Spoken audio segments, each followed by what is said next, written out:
Hi viewers, welcome to our channel. ప్రస్తుతం మనతో పాటు అమరావతి బహుజన జేఏసీ బాలకోటయ్య గారు ఉన్నారు. వారితో ఒకసారి మాట్లాడదాం. సార్ నమస్కారం. సార్ నమస్తే. సార్, వైఎస్ఆర్సీపీ పార్టీలో చూస్తున్నాం మార్పులు చేర్పులు, 11 నియోజకవర్గాల్లో ఇన్ఛార్జీలందరినీ కూడా మార్చేశారు. మరి ఏంటి, దీనికి గల కారణం ఏంటి? జగన్ గారు భయపడుతున్నారా, లేకుంటే గెలవడానికి ఇది ఒక వ్యూహంలో భాగం అనుకోవచ్చా? మీ ఒపీనియన్ ఏంటి సార్? అంటే తొందరలో ఎలక్షన్స్ రాబోతున్నాయి, ఇంకో 3 నెలలు గ్యాప్ ఉంది, ఏం చేయబోతున్నారు ఆయన? ఆదిత్య గారు సార్ ధన్యవాదాలు. ఏ ఎన్నికల్లోనైనా ఎలక్షన్లో ప్రతి రాజకీయ పార్టీ చేసే చేర్పులు మార్పుల ప్రక్రియ జగన్మోహన్ రెడ్డి గారు చేస్తున్నారు. అంటే పరిపాలన వేరు, పరిపాలన మీద విమర్శల వేరు. రాజకీయాల్లో ఎన్నికల ఓట్ల కాలంలో ఆయా నియోజకవర్గాల్లో అభ్యర్థులను నిలబెట్టుకోవటం వేరు, వాళ్ళ యొక్క గెలుపు గుర్రాలని బరిలో దింపటం వేరు. జగన్మోహన్ రెడ్డి గారికి స్పష్టంగా ఆయన చేయించుకున్న 150 సర్వేలు ఆయన కళ్ళ ముందు ఉన్నాయి. ఆ సర్వేలలో ఏ ఏ అభ్యర్థులు ఊడ్చిపెట్టుకుపోతారో ప్రజలు తిరస్కరిస్తారనేది కూడా స్పష్టంగా ఆయనకు తెలుసు. ఆ సర్వేల రిపోర్ట్ కాగితాలన్నింటిని కూడా రింగు చుట్టి చీపురి కట్ట గట్టి ఆయన ఇల్లు ఉడుచుకోవడం మొదలుపెడుతున్నాడు. ఈ బరిలో ఓడిపోతారు అనుకున్న అభ్యర్థులు మొత్తం కూడా పార్టీ నుంచే వెళ్ళిపోతున్నారు. ఆయనకు స్పష్టంగా తెలుసు. ఆల రామకృష్ణారెడ్డి గారు బయటికి పోతారని తెలుసు, లేదా కోటమిరెడ్డి శ్రీధర్ రెడ్డి గారు బయటికి పోతారని తెలుసు, రామనారాయణ రెడ్డి గారు పోతారని తెలుసు. ఆయన చేసుకున్న పని అది. ఆయనకి రేపు గెలుపు అవసరం. ఎమ్మెల్యేల గెలుపు కంటే జగన్మోహన్ రెడ్డి గారికి రాష్ట్రం గెలుపు అవసరం. గెలుపు గనక గెలవకపోతే రేపు పొద్దున 24 ఎన్నికల్లో కూడా ఆయన కూడా 2 కాళ్ళు జారే ప్రమాదం ఉంది, కేసీఆర్ గారి లాగా. కేసీఆర్ గారికి తుంటిరిగిందేమో కానీ జగన్మోహన్ రెడ్డి గారు చాలా చోట్ల ఎరిగే ప్రమాదం ఉంది. కాబట్టి ఆయన గెలవాలి. ఇప్పుడు శతకోటి లింగాలకు అనంతకోటి ఉపాయాలని, కర్ణుడికి 100 శాపాలని, జగన్మోహన్ రెడ్డి గారి పరిపాలనలో అన్ని శాపాలే ఆయనకి. తల్లిని బయటికి పంపించారు కదా, చెల్లిని బయటికి పంపించారు కదా. ఇక అంతకంటే ఘనాపాటి నాయకులు ఎవరు ఉంటారు ఆయన పార్టీలో చెప్పండి? ఇప్పుడు రక్తబంధుకులనే బయటికి పంపించినప్పుడు ఆల రామకృష్ణారెడ్డి అంటే రాళ్ళ రామకృష్ణారెడ్డి ఏంటి? కాబట్టి దీన్ని ఎలా అర్థం చేసుకోవాలంటే జగన్మోహన్ రెడ్డి గారి యొక్క పైకి చెప్పే 175 వై నాట్ 175 అనేది చాలా ఉత్తి మాట. అది కూడా 3 రాజధానులు లాంటి మాట. అది నిజం కాదని ప్రజలకు కూడా అర్థమైపోయింది. గెలవటానికి ఏం చెయ్యాలి, చేసిన తప్పులను ఎలా సరిదిద్దుకోవాలని వాళ్ళు చేసుకుంటున్న పని. మేము చెప్పేది కూడా ఏంటంటే ప్రతిపక్ష పార్టీలు కూడా అధికార పార్టీలు ఎవడో నలుగురు జెండా పీకేసి బయటికి పోతే మనం సంకలు గుద్దుకోవాల్సినంత అవసరం లేదు, పండగ చేసుకోవాల్సిన అవసరం లేదు. వాళ్ళు ఏమి మంచోళ్ళేం కాదు కదా. జగన్మోహన్ రెడ్డి గారు దుర్యోధుడు అయితే వీళ్ళందరూ దుశ్శాసనులే కదా. ఆయా నియోజకవర్గంలో మట్టి మొక్కారు, ఎర్రమట్టి కలప గిలప అన్నీ మొక్కిన వాళ్ళే. తెలుగుదేశం పార్టీకి సంబంధించిన అభ్యర్థులు కూడా పెన్షన్లు రాకుండా చేశారు, పోలీస్ అట్రాసిటీకి పాల్పడ్డారు. కాబట్టి తన మీద ఉన్న వ్యతిరేకతనే కొత్త అభ్యర్థులను నిలబెట్టుకోవడం ద్వారా ఏదో కొంత కాయకల్ప చికిత్స చేసుకుంటున్నాడు. ఇంకొక మాట కూడా చెప్తానంటే మీ ఛానల్ ద్వారా, జగన్మోహన్ రెడ్డి గారు ఎంత తీక్షణంగా ఎన్నికల ప్రక్రియ చేస్తున్నాడంటే మైక్రోస్కోపిక్తో ఎన్నికలను చూస్తున్నాడు.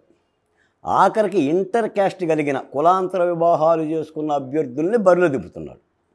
మీకు మంగళగిరిలో గంజి చిరంజీవి గారు పద్మశాలీలు, ఆయన భార్య కాపు బీసీ కాంబినేషన్తో ఎన్నికలకు నింపుతున్నాడు.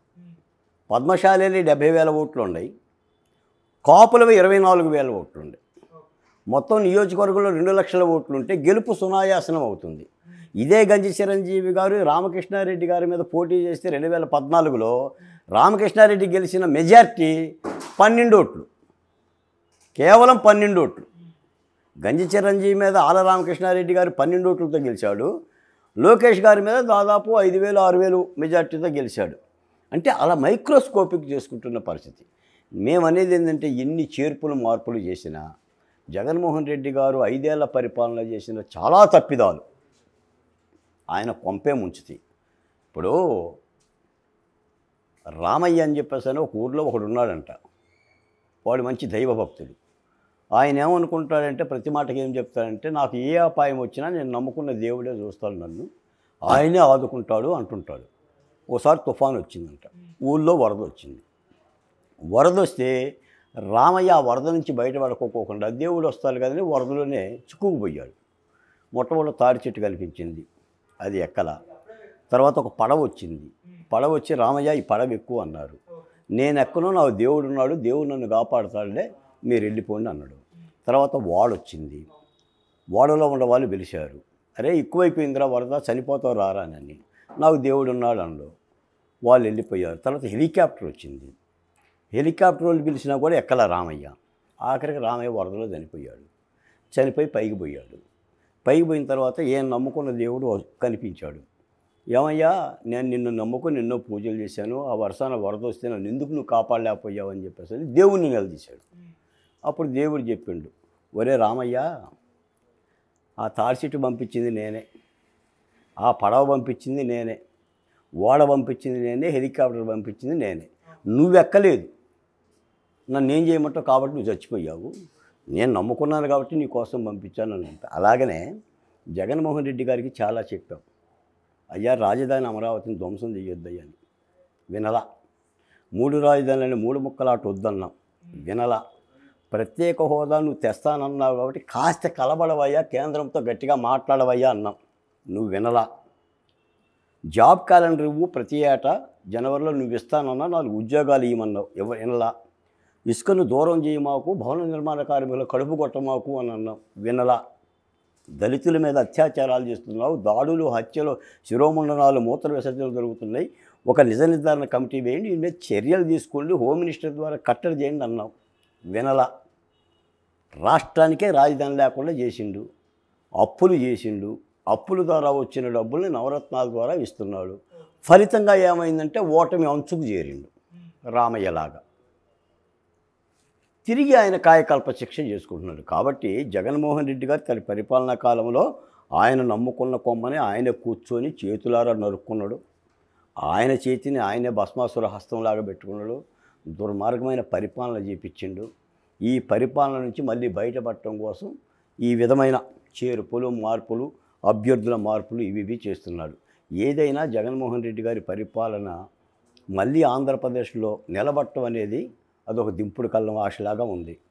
దేశవ్యాప్తంగా చూస్తున్నా, ఆయా రాష్ట్రాలు చూస్తున్నా కూడా ప్రజల మార్పులు కోరుతున్నారు. జగన్మోహన్ రెడ్డి గారి కంటే అధిక రాజకీయ అనుభవం కలిగి తెలంగాణ తెచ్చిన కేసీఆర్ అంతటోడే ఆ మార్పుకు తట్టుకోలేక అధికారాన్ని కోల్పోయాడు. కర్ణాటకలో అదే పరిస్థితి. కాబట్టి ఆంధ్రప్రదేశ్ వరకు వచ్చేసరికినే సమస్యల విషవలయంగా అయ్యింది. ఎక్కడ చూసినా దాడులు. ఈరోజు మీరు పేపర్లు చూసినా అప్పులు లేకుండా, అప్పు తెచ్చి కొండ పొయ్యి మీద పెట్టుకోకుండా ఉండ నిలవలు లేవు. రైతులకు వరద వస్తే కనీసం వాళ్ళకి ఆ బీమా కట్టిన పాపాన పోలేదు, ఇన్సూరెన్స్ కట్టిన పాపాన పోలేదు. పంటల్ని ప్రత్యక్షంగా వెళ్ళి రైతు దగ్గరికి వెళ్ళి పంట చేలకి వెళ్ళి కాస్త కాలికి బురదంటించుకొని పరామర్శించే భాగ్యం లేదు. అలాంటి పరిపాలన అయిపోయింది. అందుకని సాధారణంగా వచ్చిన వార్తలు ఏంటంటే చాలామంది వైసీపీ నుంచి బయటికి పోతారు, టికెట్లు ఇవ్వకపోతే పోతారు. దాదాపుగా 80 మందిని 70 మందిని ఆయన కొత్త వారిని నియమించే ప్రయత్నం చేసుకుంటున్నాడు, ఒక ఎక్స్పెరిమెంట్ చేస్తున్నాడు. మీకు చెప్పాల్సింది ఏంటంటే గతంలో 2019లో జగన్మోహన్ రెడ్డి గారు తీసుకున్న నినాదం, రాజకీయ నినాదాలు, 1 విశ్వసనీయత, 2 ఒక్క ఛాన్సు, 3 నవరత్నాలు. ఈ 3 ద్వారా యుద్ధం చేశాడు. ఇప్పుడు విశ్వసనీయత అనే మాట లేదు, ఒక్క ఛాన్స్ అనే మాట అడిగే హక్కు లేదు. ఇప్పుడు ఏం చేస్తున్నాడంటే నా ఎస్సీ, నా ఎస్టీ, నా బీసీ, నా మైనార్టీ సామాజిక న్యాయ అస్త్రం. 2 ఈ 3 రాజధానుల వికేంద్రీకరణ, 3 నవరత్నాలు. ఈ 3 అంశాలతోనే పోతున్నాడు. నవరత్నాల యొక్క రంధ్రాలు ఏంటో రాష్ట్ర ప్రజలకు తెలుసు, 3 రాజధానుల యొక్క మాయామర్మం కూడా రాష్ట్ర ప్రజలకు తెలుసు. ఇక మిగిలింది ఏంటంటే ఎస్సీ, ఎస్టీ, నిరుపేద కులాలకు సంబంధించిన వాళ్ళని టార్గెట్ చేయటం. వాళ్ళు నిలబడ్డ నియోజకవర్గాలు, ఆంధ్రప్రదేశ్లో ఉన్న ఎస్సీ, ఎస్టీ నియోజకవర్గాలు 36, ఆ రాయలసీమ నియోజకవర్గాన్ని టార్గెట్ చేసుకొని ఎలాగో కలా అధికారాన్ని మరోమారు మెజార్టీ తగ్గినా చేజెక్కించుకునే ప్రయత్నాలు చేస్తున్నాడు. దీనిని ప్రతిపక్షాలు ధీటుగా ఎదుర్కోవాలి. ఈ ధీటుగా ఎదుర్కోవటంలో ఆంధ్రప్రదేశ్లో ఈ 4 ఏళ్ళుగా పోరాడే శక్తులు, అది విశాఖ ఉక్కు కార్మికులు కానీ, ఇటు అమరావతి ఉద్యమ నాయకులు కానీ, నేను మాలాంటి బహుజన కులాల జేఏసీలను కానీ, వీళ్ళను కూడా మిళితం చేసుకొని కలిసికట్టైన ఉద్యమాన్ని ఆంధ్ర రాష్ట్రంలో చేయగలిగితే జగన్మోహన్ రెడ్డి గారి ఆశలు ఏవి కూడా ఫలించవు. తప్పనిసరిగా ఓటమి దిశగానే పోతాడు. ఇది ప్రతిపక్ష పార్టీలు కూడా గ్రహించాలి. ఓకే. అంటే ఇన్ని మార్పులు చేర్పులు చేస్తున్నారు కదా సార్, ఇది గెలుపు కోసమే కదా. మరి ఇన్ని మార్పులు చేర్పులు చేసినా కూడా, కొత్త వాళ్ళకి ఇన్ని అవకాశాలు ఇచ్చినా కూడా ఆయన గెలిచే పరిస్థితి లేదంటే ఆయన మీద ఉన్న వ్యతిరేకత, లేకుంటే మార్పులు చేస్తున్నారు కాబట్టి ఎమ్మెల్యేలపై ఉన్న వ్యతిరేకత సార్, ప్రజల్లో ఎవరి మీద వ్యతిరేకత ఉందంటారు?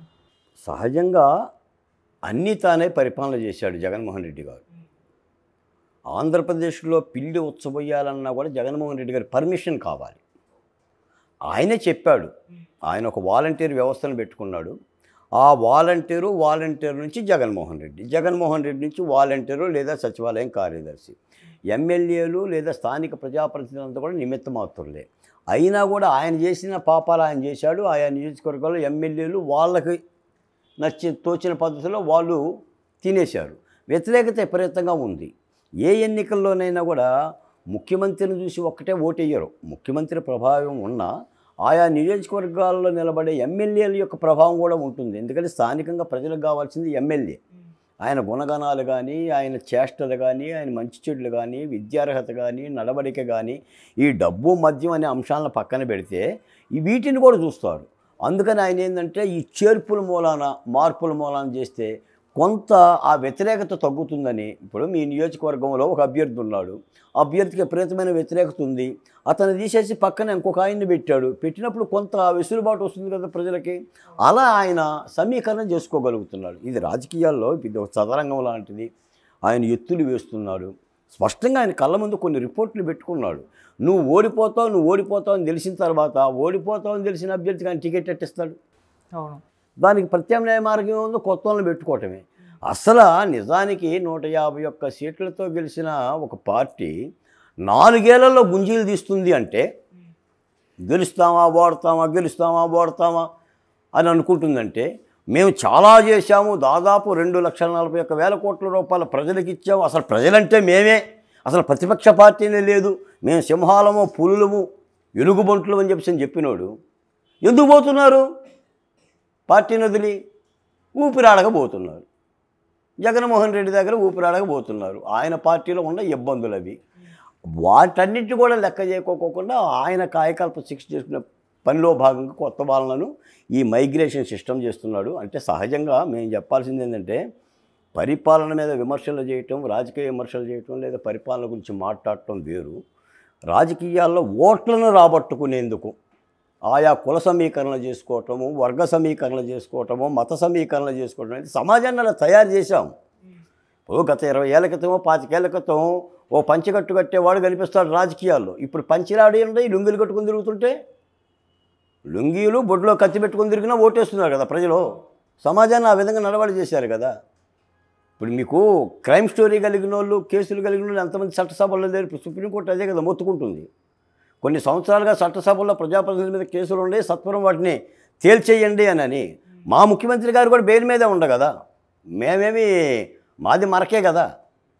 అందుకని ఆ పరిస్థితిలో ఉంది కాబట్టి ఆయన చేర్పులు మార్పులు చేస్తున్నాడు. ఆయన మార్పుల సంగతి దేవుడు ఎరుగు. అసలు ప్రతిపక్ష పార్టీలో ఆలోచించాల్సింది వైసీపీ పార్టీలో ఎంతమంది బయటకు పోతున్నారు, ఎంతమంది లోపల ఉన్నారు, ఎందుకు పోతున్నారు కాదు. అసలు మన పార్టీలో ప్రతిపక్ష పార్టీలో ఎవరిని కలుపుకోవాలి, ఎవరిని కలుపుకొని యుద్ధం చేయాలి, ఎలా సమీకరణ చేసుకోవాలి, కొత్త వాళ్ళని ఎలా నిలబెట్టాలి, 2019 ఎన్నికల్లో డక్అవుట్ అయిన వాళ్ళని లేదా అత్యధిక మెజార్టీతో ఓడిపోయిన వాళ్ళని చేర్పులు మార్పులు ఏమైనా చేయగలుగుతామా, నచ్చజెప్పగలుగుతామా, కుల సమీకరణ ఎలా చేయాలనేది ఇది యుద్ధం, ఇది చదరంగం. ఆడు సిపాయిని కదిపిస్తే నువ్వు సిపాయిని కదిపించాలి, వాడు శకటం వేస్తే నువ్వు శకటం వేయాలి, వాడు గుర్రాన్ని కదిపిస్తే నువ్వు గుర్రాన్ని కదిపించాలి. నువ్వు తీసుకెళ్ళిపోయి మంత్రిని అడ్డంగా పెడితే కొట్టేస్తాడు వాడు. ఇవన్నీ చూడాలి. అందుకని విమర్శలను, రాజకీయ విమర్శలు, యుద్ధం వేరను, అభ్యర్థుల్ని నిర్మించడం కూడా మీరు స్పష్టంగా తెలంగాణ ఎన్నికల్లో కూడా మీరు చూశారు. భారతీయ జనతా పార్టీలో సీనియర్ నాయకులు ఓడిపోయారు, కొత్తవారు గెలిచారు. ఆయా పరిస్థితులను బట్టి ఉంటుంది. భాగ్యనగరంలో టీఆర్ఎస్కి ఓట్లు రావనుకున్నాం, భాగ్యనగరంలో ఓట్లు వచ్చినాయి. పట్టణమేమో బీఆర్ఎస్ని రమ్మంది, పల్లెలేమో పొమ్మంది. ఈ విధమైన సమీకరణ జరుగుతాయి. కాబట్టి రేపటి మా తలరాత ఎన్నికలు అవి. ఆంధ్రప్రదేశ్లో 24 ఎన్నికలంటే ఆంధ్రప్రదేశ్ తలరాత ఎన్నికలు. నా దృష్టిలో జగన్మోహన్ రెడ్డికో చంద్రబాబు నాయుడు గారికో ఎన్నికలు కాదు, అది రాజకీయ ఎన్నికలు కాదు, మా భవిష్యత్తుకు సంబంధించిన తలరాత. ఈ తలరాత కనుక రేపటి భవిష్యత్తులో 24లో మేము మార్చుకోబోతే ఈ తలరాత మరింత దారుణంగా ఉంటుంది. ఎందుకంటే జగన్మోహన్ రెడ్డి గారు రాష్ట్రాన్ని అంత కుదేలు చేశాడు. కాబట్టి మార్పు కోసం ప్రయత్నిస్తున్నాం, కొట్లాడుతున్నాం. రాజకీయ పార్టీలకు కూడా ప్రతిపక్ష పార్టీలు కూడా 4 మాటలు చెప్పగలుగుతున్నా వాళ్ళు విన్నా వినకపోయినా మేము దళిత త్రిదళం అని చెప్పి ఒక మేనిఫెస్టో ఇచ్చాం. జగన్మోహన్ రెడ్డి గారు ఏ అస్త్రాన్ని అయితే వాడుతున్నాడో నా ఎస్సీ నా ఎస్టీ నా బీసీ నా మైనార్టీ అని అదే అస్త్రంతో యుద్ధం చేయాలని చెప్పి చెప్తున్నాం. కాబట్టి మంచి ఫలితాలే వస్తాయి. ఒక సర్వే రిపోర్ట్లు అవి ఇవే కాకుండా ప్రజల్లోకి వెళ్ళి పని చేయాలి. ఇప్పుడు మేము వచ్చేసాం తెలంగాణ గెలిచేసింది కాబట్టి ఆంధ్ర కూడా గెలుస్తుంది, అక్కడ ఒక వైట్ పేపర్ తెచ్చేసుకొని ఇక్కడ ప్రింట్మెంట్లో జిరాక్స్ కాపీ తీసేసుకుందాం గెలిపని జిరాక్స్ కాపీ అనే కంటే కష్టపడటమే తెలియాలి. ఆఖరి క్షణం వరకు ఆఖరి రోజు వరకు యుద్ధం చేయటమే ప్రతిపక్ష పార్టీలకు తెలియాలి. ఆ సమీకరణ చేసుకోగలిగితే మంచి ఫలితాలు వస్తాయి అనేది మాలాంటి జేఏసీ వాళ్ళ భావన. Okay, thank you so much sir.